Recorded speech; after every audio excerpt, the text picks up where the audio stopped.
జాతరలు మనం చూస్తూ ఉంటాం కదా! ఆ జాతరలలో దేవుడు పూనడం అనేది ఎక్కువగా చూస్తూ ఉంటాం.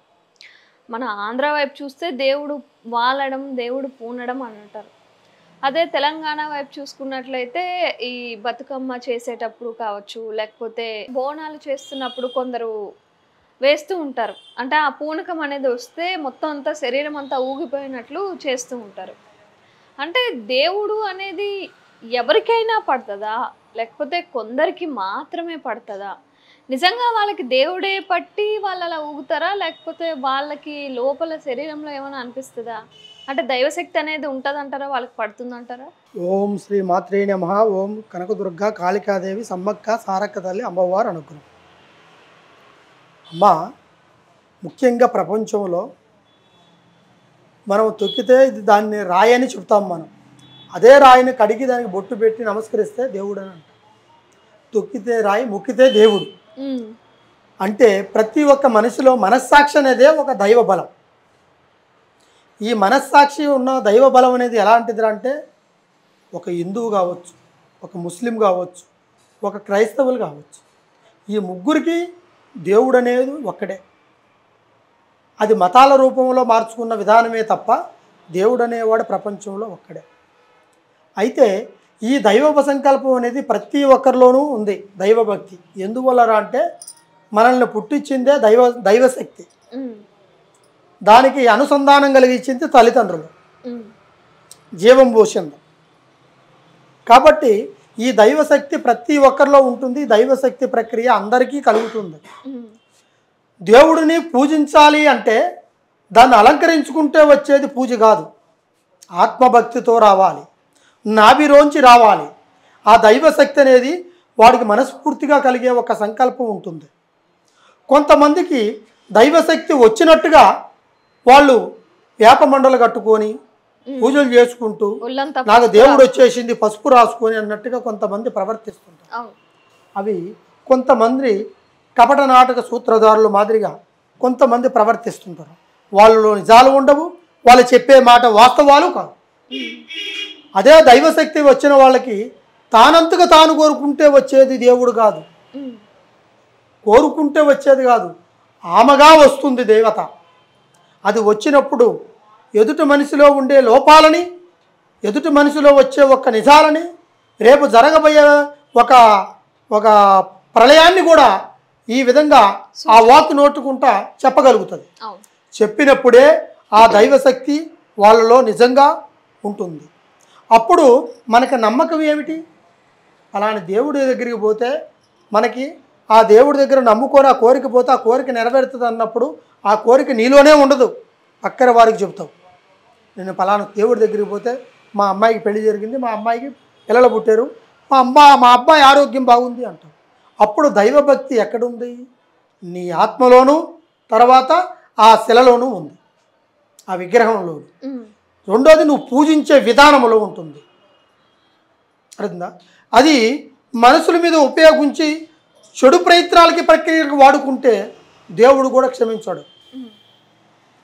పాపాన్నైనా దేవుడు క్షమిస్తాడో కానీ కర్మను మాత్రం ఎవడు వదలడు. హ్మ్. కర్మ మిమ్మల్ని ఖచ్చితంగా వెంటాడుతుంది. ఆ కర్మ వల్ల మీరు చాలా వరకు కోల్పోతారు.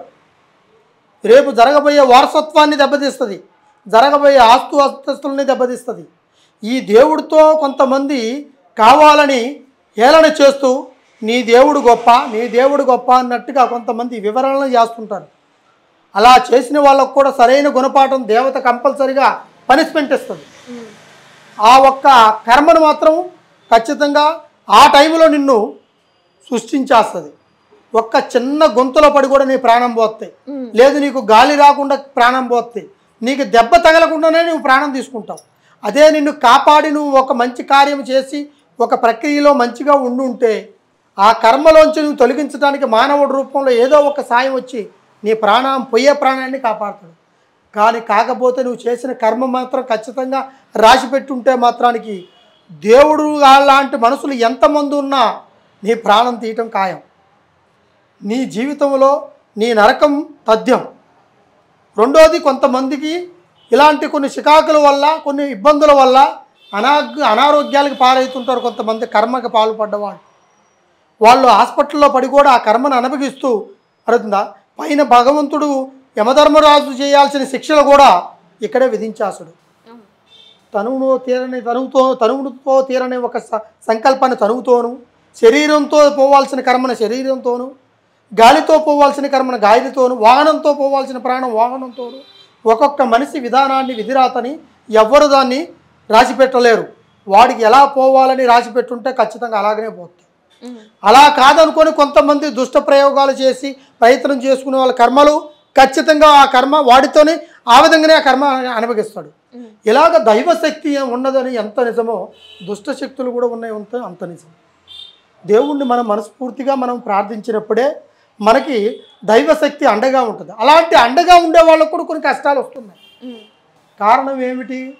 వాళ్ళు చేసుకున్న కర్మ, వాళ్ళు చేసుకున్న స్వార్థమైన ఒక సంకల్పం, ఇవన్నీ వాటికి ఏదిస్తూ ఇబ్బంది పెడుతూ వాళ్ళ పిల్లలను కూడా వేధిస్తూ ఆ కుటుంబంలో చాలా వరకు డబ్బును కోల్పోతూ సర్వాన్ని కోల్పోతూ మనుషుల్లో తిరిగే ఒక ప్రేమను కూడా పొందలేకపోతున్నారు. ఇప్పుడు అది బంధువుల్లోనూ బయటల్లోనూ అందరిలోనూ జరుగుతూనే ఉంది ఆ ప్రక్రియ.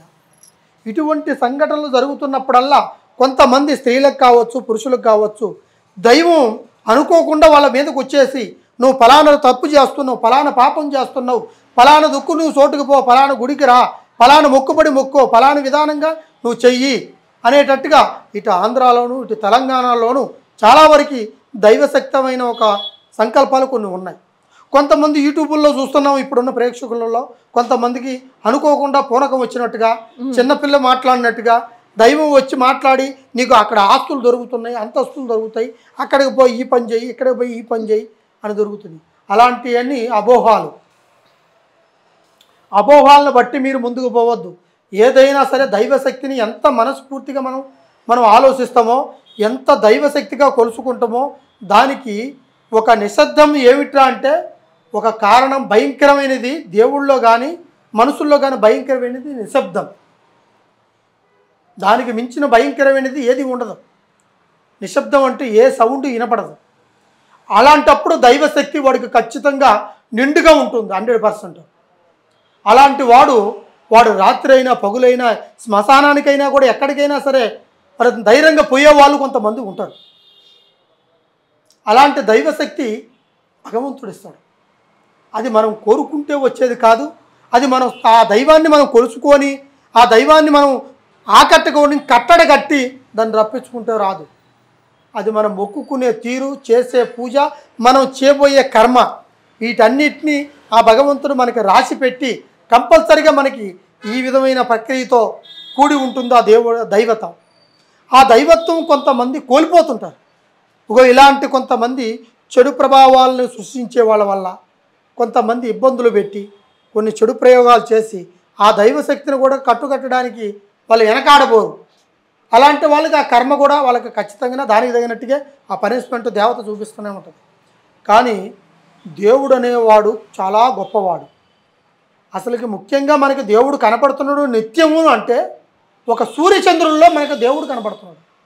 అవే మనం ముఖ్యంగా భావించాలి. తర్వాత పంచభూతాలు ఏమిటి? నిప్పు, నీరు, గాలి, ఇలాంటివి పంచభూతాల దాంట్లో ఉండేవి. ఈ మనకి నిత్యావసరమైన సంకల్పంలో దేవతల వాళ్ళు లేకపోతే మనం లేవు. వాయుదేవుడు లేకపోతే మనకి గాలే లేదు, అగ్గిదేవుడు లేకపోతే మనకి వేడి లేదు, గంగా లేకపోతే గంగా దేవత లేకపోతే మనం నీరు తాగలేము. ఎట్లా ఒక్కొక్క దానికి ఒక్కొక్క ప్రక్రియ. ఇప్పుడు ఇది మన దాంట్లో ఉంది. అదే జీవరాశులకి ఎవరున్నారు తోడు? దైవత్వం. దైవత్వాన్ని కోల్పోకూడదు, దైవత్వాన్ని వదిలిపెట్టకూడదు, దైవత్వాన్ని మనము కించపరచకూడదు. దేవుడు ఏ రూపంలోనే ఉండొచ్చు, అది ముస్లిం ద్వారాగా ఉండొచ్చు, లేదా తర్వాత క్రైస్తవుల ద్వారా ఉండొచ్చు, హిందువుల ద్వారా ఉండొచ్చు. దేవుడు మాత్రం ఒక్కటే. అలాగని కొంతమంది మతాధిపతులు, కొంతమంది నీ దేవుడే గొప్ప, నా దేవుడు గొప్ప కాదా అని కొంతమంది నివాళనలు చేసేవాళ్ళు, వాదనలు చేసేవాళ్ళు, తర్వాత ఈ దేవుడిని కొలుచుకుంటే నువ్వు బాగుపడతావు, ఈ ఒక్క క్రైస్తవుని నమ్ముకుంటే బాగుపడతావు, ఇట్లా అనుకునే వాళ్ళు చాలామంది కొన్ని చికాకులకు తీసుకొచ్చేదానికి దారి తీస్తున్నారు. ఇలా కాదు, నీకు మనస్ఫూర్తిగా ఏ దేవుడి మీద నీకు ఇంట్రెస్ట్గా ఉంటుందో ఆ దేవుడిని ప్రార్థించు. నువ్వు ఏ మతస్థుడు అయినా సరే దాన్ని మొక్కుకోవచ్చు. అలా లేదని ఏ ఒక్క పరిగణలో ఎవరు చెప్పలేదు. దేవుడంతా ఒకటే, మనుషులంతా ఒకటే, కానీ మన మనసులే వేరు. కాబట్టి మీకు ఎటువంటి సమస్య ఉన్నా దైవత్వంలో కానీ దుష్టత్వంలో కానీ ఎటువంటి విభేదంలో తెలిసినా ఒక్కసారి మమ్మల్ని సంప్రదించండి. ఈ కింద కనబడే కాంటాక్ట్ నెంబర్ని ఒకసారి కాంటాక్ట్ చేస్తే కంపల్సరిగా దానికి సరైన పరిష్కారం అందిస్తా. సర్వే జనా సుఖినో భవంతు. ఓం నమ శివాయ. హర హర మహాదేవ శంభో శంకర కనకదుర్గ కాళికాదేవి భ్రమరాంబవి భద్రే నారాయణ. ఓం నమ శివాయ.